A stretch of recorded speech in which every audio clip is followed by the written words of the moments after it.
नमस्कार।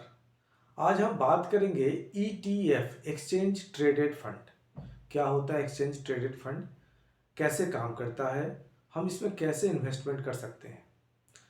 देखिए, हमारे पास कई सारे ऑप्शंस हैं इन्वेस्टमेंट करने के। हम डायरेक्ट स्टॉक्स के माध्यम से इन्वेस्टमेंट कर सकते हैं, म्यूचुअल फंड के रूट से इन्वेस्टमेंट कर सकते हैं, हम इंडेक्स फंड के रूट से इन्वेस्टमेंट कर सकते हैं और हम ईटीएफ के रूट से भी इन्वेस्टमेंट कर सकते हैं। अगर हमें सही जानकारी है, हम कंपनियों का प्रोफाइल, हम कंपनियों का बैलेंस शीट, ये सब सारी चीज़ अगर हम जानकारी रख सकते हैं तो हम डायरेक्ट रूट से इन्वेस्टमेंट कर सकते हैं। डायरेक्ट हम कंपनियों का स्टॉक परचेज कर सकते हैं। अगर इस तरीके की जानकारी हम नहीं रख सकते, हम अपने काम धंधे में लगे हुए हैं, फिर हमें म्यूचुअल फंड के रूट से इन्वेस्टमेंट करना चाहिए या फिर इंडेक्स और ईटीएफ भी हम ले सकते हैं।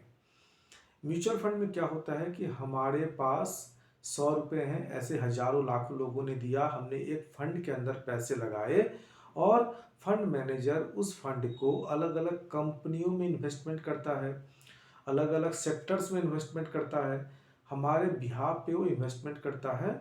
इसी तरीके से इंडेक्स फंड के अंदर भी इंडेक्स को फॉलो किया जाता है। इंडेक्स कैसा? सेंसेक्स होता है बॉम्बे स्टॉक एक्सचेंज का इंडेक्स और निफ्टी होता है नेशनल स्टॉक एक्सचेंज का इंडेक्स। अब इंडेक्स वर्ड से ही निकल के आया इंडेक्स फंड। ठीक है। अब हम जब ने इंडेक्स फंड में लगाया तो इसका मतलब हमने इंडेक्स के अंदर पैसा लगा दिया। सेंसेक्स के अंदर या फिर निफ्टी के अंदर हमने कौन सा परचेज किया वो डिपेंड करता है। अगर हमने सेंसेक्स वाले इंडेक्स फंड में पैसे लगाए तो सेंसेक्स घटेगा या बढ़ेगा तो हमारा पैसा घटेगा या बढ़ेगा।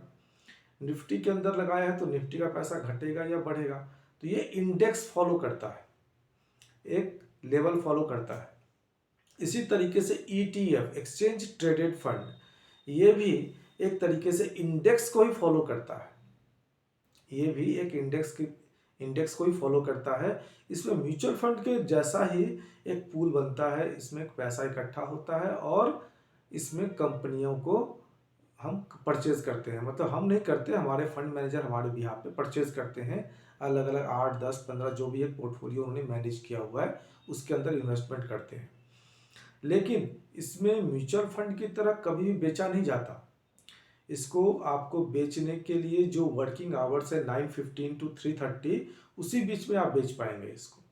जैसे आप शेयर खरीदते या बेचते हैं वैसे ही इसके लिए आपको डीमैट अकाउंट होना भी जरूरी है। बिना डीमैट अकाउंट के आप ईटीएफ को बेच नहीं पाएंगे, क्योंकि म्यूचुअल फंड को आप कभी बेच पाते हैं।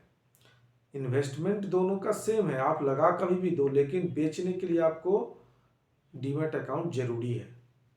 म्यूचुअल फंड के अंदर ऐसा कोई मैंडेटरी नहीं है।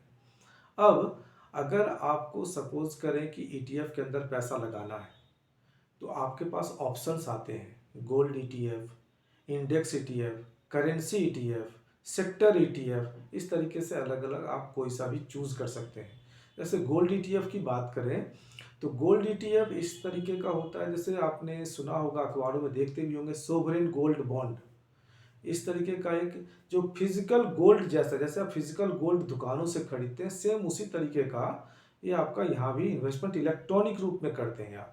वहाँ पे 1 ग्राम का यूनिट जो कॉस्ट होता है उसी के अकॉर्डिंग यहाँ भी 1 ग्राम का यूनिट का कॉस्ट होता है। फिजिकल गोल्ड का रेट बढ़ा तो इसका भी रेट बढ़ा, उसका रेट गिरा तो इसका भी रेट गिरा। और लेकिन ये वर्किंग आवर्स में ही आप इसको बेच पाएंगे। ठीक है, बड़ा स्मूथली चलते हैं। तो सपोज करिए इंडेक्स ईटीएफ, इंडेक्स ईटीएफ में कोई इंडेक्स ईटीएफ में जैसे कि बैंकिंग निफ्टी बैंकिंग इंडेक्स को फॉलो करेगा, बैंकिंग इंडेक्स के ऊपर ही काम करेगा वो, या फिर सेक्टर एक्सपोजर, कोई सेक्टर कंपनी, सेक्टर ईटीएफ है तो सेक्टर को ही फॉलो करेगा, एक पर्टिकुलर सेक्टर के ऊपर ही डिपेंड करता है। ये जनरली जो इसका रिटर्न होता है, जो इसका रिटर्न हमें मिलता है वो इंडेक्स का जितना ही रिटर्न मिलता है। जो बिल्कुल सेफ साइड में चलना चाहते हैं वो इंडेक्स फंड में या फिर ईटीएफ के रूट से आप इन्वेस्टमेंट कर सकते हैं। बिल्कुल आराम से, तसल्ली से, अपने फाइनेंशियल एडवाइजर से सलाह करके ही करिए जब भी आप करिए। अगर आप थोड़े से लंबे वक्त के लिए इन्वेस्टमेंट कर सकते हैं तो फिर आप डायरेक्ट म्यूचुअल फंड के रूट से इन्वेस्टमेंट करिए। एक्टिवली मैनेज म्यूचुअल फंड्स होता है। ऐसा नहीं है कि अगर आपके पास जानकारी है तो आप डायरेक्ट स्टॉक्स में ना खरीदें। डायरेक्ट स्टॉक्स में भी खरीद सकते हैं, लेकिन म्यूचुअल फंड के रूट से खरीदेंगे वो ज़्यादा बेटर होगा, एक प्रोफेशनल मैनेज करेगा। ईटीएफ में भी एक प्रोफेशनल ही मैनेज करता है, लेकिन एक सेक्टर स्पेसिफिक होता है। उस सेक्टर में किसी तरीके की कोई प्रॉब्लम आए तो फिर आपका रेट नीचे जा सकता है। वहाँ पे मल्टी कैप है, एक तरीके से मल्टी कंपनियों में इन्वेस्टमेंट है, लार्ज मिड स्मॉल इस तरीके से। यहाँ पे क्या सेक्टर स्पेसिफिक होगा, गोल्ड सेक्टर इंडेक्स अलग अलग तरीके का होगा, आपका करेंसी ईटीएफ, इस तरीके से अलग अलग तरीके का ईटीएफ होता है।